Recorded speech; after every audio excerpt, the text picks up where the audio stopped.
Good morning, this is Yuji Yamane, known as Maneko. I'm broadcasting this from Narrabeen Beach here in Sydney this morning. How are you doing today? I'm broadcasting global trends or news every morning like this, so if you like that kind of the topic, please hit the like and subscribe button. Okay, today, because it's Saturday, I'd like to recap what I've posted for last 7 days. Okay, ready, go. 7 days ago, I talked about who won the Nobel Prize for this year. In psychology and medicine, Victor Amboros and Gary Lavcan awarded for the 2024 Nobel Prize in Psychology or Medicine for the discovery of a microRNA. In physics, John J. Hopfield and Jeffrey E. Hinton were awarded for the foundation of discoveries and inventions that enable machine learning with artificial neural network. In chemistry, David Baker, Demis Hassabis, and John Jumper were awarded for computational protein design for protein structure prediction. In literature, Han Kang was awarded the 2024 Nobel Awards in literature for her intense poetic prose that confronts historical traumas and exposes the fragility of the human life. He was the second South Korean who got a Nobel Awards, which is good.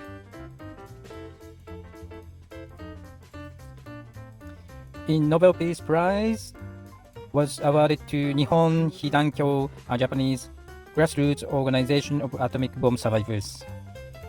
They were recognized for their efforts to achieve a world free of nuclear weapons and for demonstrating through witness testimony that nuclear weapons must never be used again. And in economic science, for the Nobel Awards 2024 was jointly awarded to three economists: Daron Acemoglu, he's a Turkish American; Simon Johnson, British American; and James Robinson, he's a British American.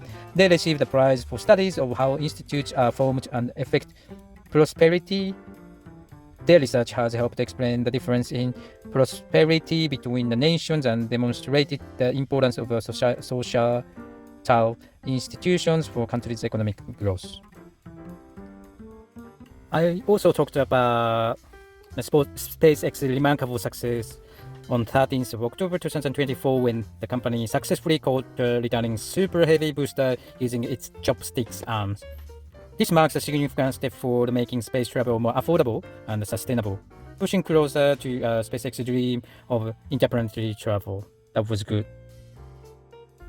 Also, I discussed the recent decline of Japan in the Pacific Power Index, attributing it to economic stagnation, technological competition, and weakening economic ties. I also highlighted the rise of India due to its booming economy and young workforce. I also talked about exciting race to Mars yesterday. I discussed the various organizations vying to be the first to put humans to the red planet, including NASA, SpaceX, and some lesser-known underdogs. I also talked about the unique challenges and rewards of Mars exploration, even throwing the fun quiz about the Martian knowledge. Also talked about overview of aged pension and superannuation in Australia, including the average amount, and compare them with the Japanese pension system. Aged pension in Australia, the people have to be more than 67 years or older and be Australian residents for at least 10 years, and they have to meet income and assets tests. As of March 2023, the average age pension rates are the single 1,047 per fortnight. If the couple, 1,578 hours per fortnight. These amounts may be reduced based on the income and assets test. The age pension is the primary source of income for 67% of Australian retirees. On the other hand, superannuation in Australia, employers must contribute 10.5% of an employee's earning to their superannuation fund. The average superannuation balance for Australians aged between 60 to 64 are males equals to $402,000, females $318,000. However, for most baby boomers, the median superannuation amount per household is around $200,000. And if we compare that with Japan pension system has two main components. One is the national pension. It's called Kokumin Nenkin. Another one is called employees pension insurance. It's called Kosei Nenkin. The average pension payments in Japan are national pensions about 56,000 yen per month, which is 504 US dollar. Employees pension is about 145,000 yen per month, which is 1,305 US dollar. In conclusion, while Australian system potentially proves a higher retirement income through the combination of superannuation and the age pension. Let's do some chit chat. Currently it's 10 to 9. It's 19th of October. The weather is very good, as you can see. Just found that the Bitcoin went skyrocketing this morning. It's more than 68,000 US dollar, as you can see here. So let's have a look for last 1 week. So it's skyrocketing 68,000, which is good. I have some crypto, so I'm so happy about it. Yeah. Okay, so the weather is super good. They say it's gonna rain tonight a little bit. Yeah. Okay, I'm going to drive now and do some chit chat at the same time. I do multitasking. Okay. Yeah, I came here Narrabeen Beach for surfing this morning. It was fun. The wave was a little bit too small, but the sun was out. Wave, how do you call that? The sun was out, and the condition, the wind was offshore. So, yeah, it was small, but it was fun. Yeah, I surfed with my surf mate who recently got work to work in the IT industry, and he was happy. He invited me to play mahjong with him, which I'm interested in. I used to play mahjong. Mahjong is like the kind of board game. It's like a chess thing, but you do that with the 4 friends. Yeah, and it's fun. It's like what do you call it? The brain training. You have to memorize the thing. You have to use a strategy to become a winner. Yeah. So maybe this summer holiday I played mahjong with him. Yeah. It was fun to catch up with him because he's only Japanese guy that can talk about IT. Yeah, I don't have many Japanese friends that I can talk about IT. Yeah. Well, I have a few friends who does IT as a freelancer, but this guy works in the office with the Indian people. Yeah, similar situation as me, so yeah. I was happy to catch up with him. Okay, second crash accident. Right. Any news for this week? Do you have any good news this week? Well, I just had fun playing soccer on last Monday because we scored 3 goals in last minutes and we won. We are losing 1-0, 0-1 for most of the game, but we scored 3 goals and I could score as well. So yeah, it was fun. Apart from that, my work was really busy. I did a few important meetings and I saw some issues. I did some kind of like management tasks. Apart from that, this week I did a lot of exercises. As I said earlier, I played soccer on Monday evening. Didn't do anything on Tuesday, but I played soccer on Wednesday. Actually, I went for surf on Wednesday morning. I played soccer on Wednesday, and Thursday I went for surf again in the morning, and I played soccer on the afternoon too. So my body was really tired yesterday, Friday. Yeah, but I took a long walk, went to my favorite cafe, took for 1 hour by walk. Yeah. So I was a bit hectic. Yeah. I usually support my daughter's cheerleading, but she didn't do anything for this week. It's like resting week for this week, but I'm sure I'm gonna be very busy. My daughter is gonna be very busy for next week. So overall, it was a relaxed week for me. But one thing I was happy about, apart from that, was to apply my daughter's passport renewal. Yeah, it was a little bit drama because first things, I had to get the signature from my friend as a reference. Yeah, and I was gonna do that on last weekend, but there was a mistake on the application, so I had to reprint it this week, and then I had to pay a visit to my friend's house, signature again. And yesterday I went to the post office, but I didn't know that we needed the physical ID so they can copy it. I brought my passport, but the problem is my signature that I write in my passport and my signature that I write on my driving license is different. My passport one is in Chinese and my driving license one is in English.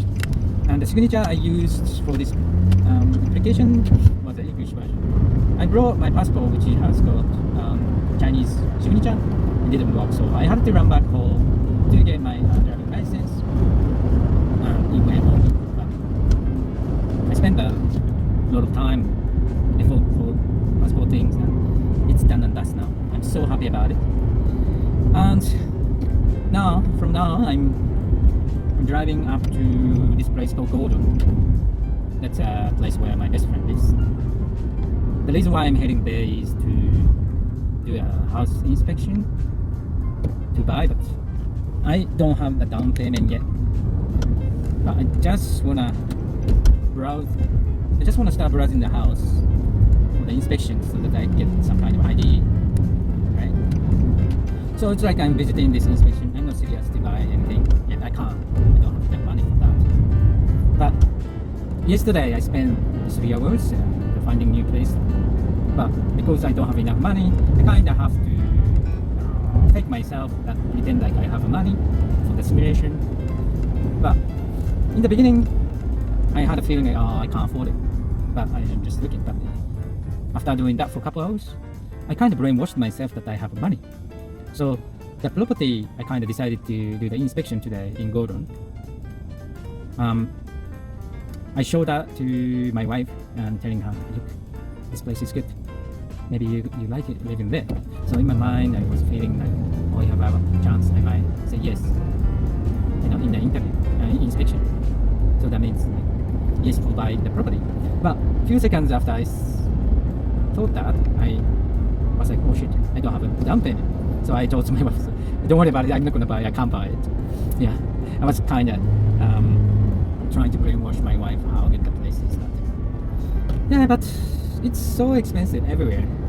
There are only cheap ones. I found that this strange rare opportunity one, and so they selling this dual units in one type, and it was super cheap. It was like 500,000, which is like 30% of the market value here in Sydney. And you have 2 units, right? And in the description saying it's rare opportunity, don't miss out, it's good for investment. I was like, oh my god, maybe I should take this opportunity. But I asked the ChatGPT why it's so super cheap, and they find out that because the place is in service apartment, it's organized by another like hotel. It's like a hotel, right? And they selling those rooms because I guess no one wants to stay there. The popularity for the guests to stay in the hotel is quite low, so they decided to sell the apartment. But in the description it says it's not for investment. Sorry, it says it's not for you to occupy this place. It's for investment. So that means they want someone purchase the place and they charge a lot of money for the strata or the maintenance fee. So it's like they're selling the property, but they charging the rent. So it was a bit tricky. You don't wanna buy those weird ones. Although you can only pay 500,000 for 2 units, but it seems like you have to pay rent or like maintenance fee to the hotel, and you can live there. You can let my friends live there. You can let my I can let my relative to live there. And it seems like they take like how do you call that, the hotel guests to live there. So what's my benefit? You pay 500,000, and maybe in 10 years you pay another like 300,000 for the maintenance fee. So it's not good. I found the similar units in the island, and the resort is closed and there's no electricity and water. You can't access the. They open only the summer season or something. You buy the house, but you can't access to your house. What the hell? Yeah, and they're selling the units for cheap price, but it's in the resort. You have to pay a lot of money to the resort, to the park, right? And I found another unit in like a pension home, like you buy two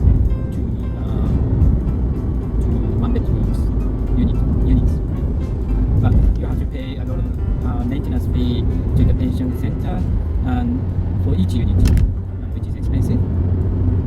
And you can renovate, you can do anything, you can live there because it's pension house. Super cheap, but you can't expect the capital gain when you sell it, and you don't have much control. I found a similar house in a like a resort park, and the house looks like caravan. You can live there. It's super cheap, but you're not buying the land because the land is something like that. The land is on the park, so you buy some kind of like the cabin itself, the share, and also you have to pay kind of maintenance fee or like a park usage fee, which is like 250 per week, which is nearly like 30,000. No, if it's 200, no, it's nearly like 150,000. Yeah. So you buy in that place, but you have to pay those strata or maintenance fee. In most of the cases that I found, if you find a cheaper property, the maintenance fee is expensive. If it's something to do with the resort, apartment, yeah. So a lot of houses are super expensive. I found a few cheaper ones, but they are not so good like that. So it's super hard to find a good place. I always have this conflict in my mind. Like I get more motivation to find a dream house than the investment house. For example, when I search on the online service for the real estate, instead of finding crappy, unpopular, bad reputation place for the investment, I always try to look for my favorite area, which is near beach, which has got a good view, which is facing to north, I've got a lot of sunlight coming in, sort of thing. Yeah, but it's expensive, that's for sure. And if I buy it, I end up having a lot of debt, right? I know that I should buy an investment house, and maybe I shouldn't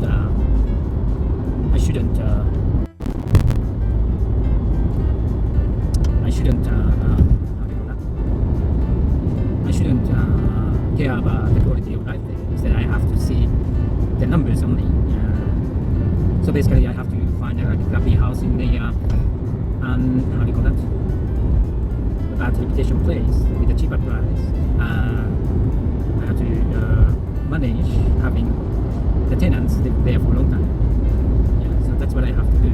That's how I become rich, right? But at the same time, if you spend so much money, you wanna have a good things, right? So that's pretty much I think. But the property I'm going to have an interview now is kind of dream house. It's located at Golden, and there's a new apartment built like 9 years ago. And this unit has got like quite large size. It's got 2 bedrooms. It's got the big windows, a lot of sun coming in, even though it's facing to south.